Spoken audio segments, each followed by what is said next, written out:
This is Lewis Hart for Boxing Social in association with Empire Fight Store and William Hill. Delighted to be joined with Johnny Nelson. The sun's out. It's a beautiful day. Guns out. The guns are out. The guns are out. And, you know, I'm delighted to be joined with a former Cruiserweight World Champion ahead of a massive World Cruiserweight title fight on Saturday night. Lawrence Okolie takes on Chris Billam-Smith. All this build-up, the weather, it's all making for a brilliant, brilliant night on Saturday night at Bournemouth Stadium as well, I must add. We're on the end of the pier. When Chris Billam-Smith came on here to weigh in, it erupted. We're on the end of a pier. I don't know how many people they could fit on it. I'm actually thinking, is the footings here good enough? So that's just here. So can you imagine being in a sold-out 15,000-seater stadium tomorrow night? Because that's exactly what's going to be. And I reckon 98% of them are going to be for Chris Billam-Smith. So if there was ever a time when things had to turn out correctly for Chris Billam-Smith, it has to be tomorrow night. He has the support, his wife and kids are here, his friends and family here, he's born and bred here. So if you're going to ever show off, if you're going to give your heart and soul, which I doubt he won't give anything less than that, Chris Billam-Smith will go out there and leave his heart inside there. So on paper, you've got to go with Lawrence Okolie to pull this off. But I also believe that Chris Billam-Smith can produce a career best performance.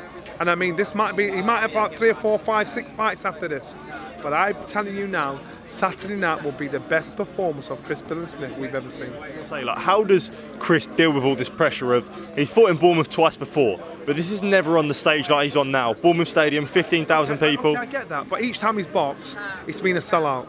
Each time he's boxed, he's had a knockout, he's had an amazing fight with Isaac Chamberlain, so he's impressed the fans, so he's gotten used to that. Listen, when we're not here in this town, he walks about, he's like Elvis. You know, he can't go anywhere. Anybody knows who he is. Bournemouth needs a Chris Billam-Smith.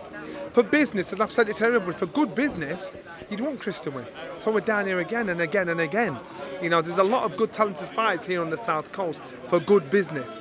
But in reality, Lawrence Okolie is a fighter that has the confidence, but doesn't have the ability to match the confidence. When he has the ability to match the confidence, he's going to be even more dangerous. So right now, Chris Billam-Smith is in the most knowledgeable position to be Lawrence Okolie more than any other opponent he's had, because he knows this guy. I know they were in the gym together. People keep making a big deal of that. They didn't spar together for the last year. They were in the gym together for a couple of reasons. Could have been one, to build up Chris's confidence, so Shane's keeping them apart, or two, for the fact that he's thinking, planning down the line, you know what, we need to get this guy. Now Lawrence has said, you know, after sparring, every time I'd go home and Chris and Shane would go off and discuss sparring. You know, so this is, he's clocked this, he understands this. So now we're at that stage now where Shane will say, look, it's a hard fight. And I'm thinking quite surely this will be Shane's biggest achievement as a coach if Chris Billam-Smith pulls it off. That's a big statement, because I asked Shane that and I said, how does this sort of compare to all the other great fights you've been in? You think about Groves, Eubank, you know, massive fights that he'd been in. So what makes you think that this is... Yes, bud, man. Family affair, what's up, G's? What makes you think this will be, you know, Shane's biggest achievement? Do you feel like it's a fact where he's been with him for 7 years and Shane and Chris come between each other? So remember, Shane has never produced anybody from scratch to this point. So the relationship him and Chris have, it's been 7 years they've been together. So this one's his baby. This one's he can say, I did this. I produced you, I did this, even though Chris had a very good amateur career. So this is the closest he's got to building somebody, not from scratch, from professional scratch. So this is that fight. It's not one where he says, I did this now, I can back up the post. And especially with having been sleeping with the enemy. Lawrence has been in the gym. You know, so that's another tick in the box. So to me, I just think, I do agree, it'll be his biggest win out of all these fighters he's had.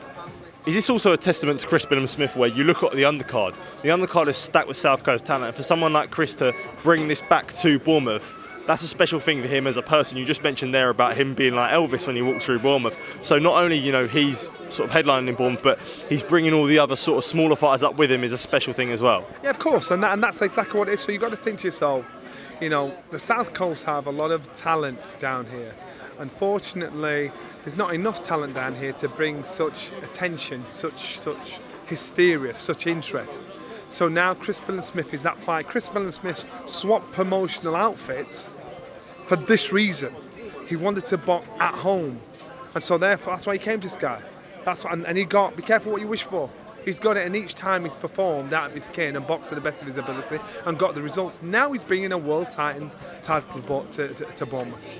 How much does Lawrence have to prove in this fight after the sort of 2 back-to-back performances where he's been disappointing? People have left, with questions. People have left with answers. Do these questions need to be answered on Saturday night against Billam-Smith? So first of all, you've got to give it's a massive coup for Sky and Boxer, because they've had 2 fighters that they can put together, whereas most promoters will have fighters, don't keep them apart because they want to keep the balls juggling in the air. They want to keep as much keep earning. Now they've put 2 fighters together. Someone's got to lose. But this is what has to be done. You see it in MMA, you see it all up. Now we're seeing this.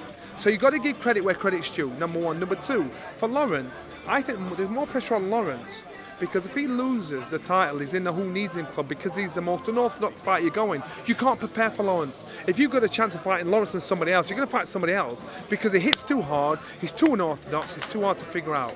So if he's got nothing to offer, if he's got no reason for you to fight him, you're going to think, I've not seen you, I'm just going to ignore you there. This is why Lawrence needs to make a statement. After his last fight against David Light, he got a lot of criticism. Trust me, it hurts. You're going to try and ignore it. So now, this is a chance for him to really piss on his tree.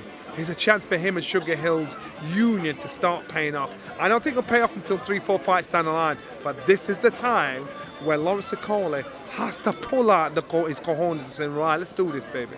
Do you think Lawrence is like sort of embracing almost like the villain in a way in this story? Do you feel like that's sort of the way he's looking at it? All week, Lawrence has been passively aggressive.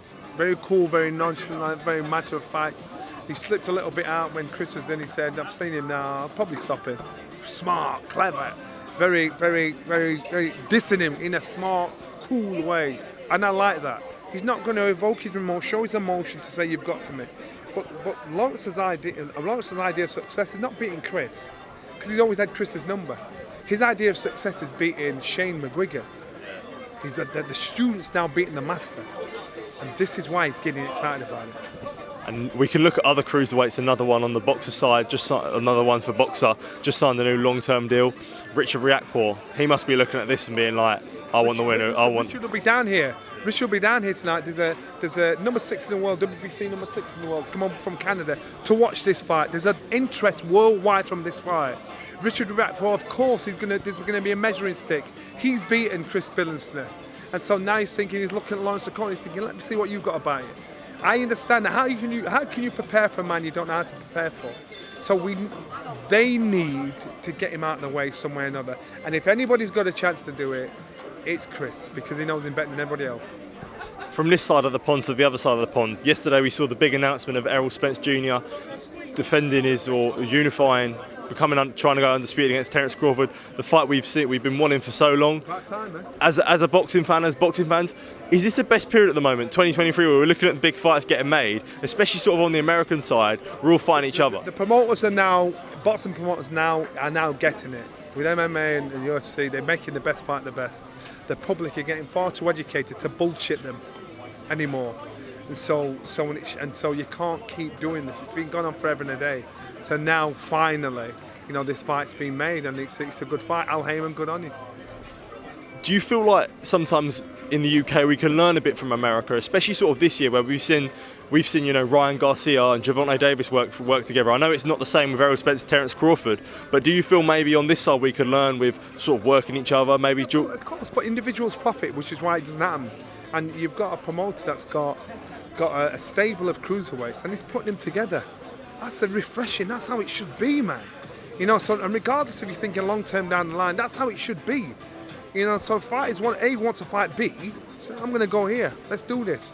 And so slowly but surely the lesson has to be learned. If you want to introduce something new to the game and have that loyalty from the fan base. can you commend someone like Terence Crawford, where after his top ranked deal, he didn't sign a new deal with anyone else, and he said, I want to be a free man. Do you feel it's good to sort of fight a freedom where they can sort of move around as free agents and hop from different promotions wherever they want? Fighters now need to invest in themselves. Fighters now need to control their own destiny. Fighters now need, if you're in an influential, powerful position, this is what you need to do. Floyd Mayweather was ostracised when he did that with his career. We can go through the history of boxing. That's how it's been. You want to make the most money. You want to be the best and get to the top of your tree. Control your destiny.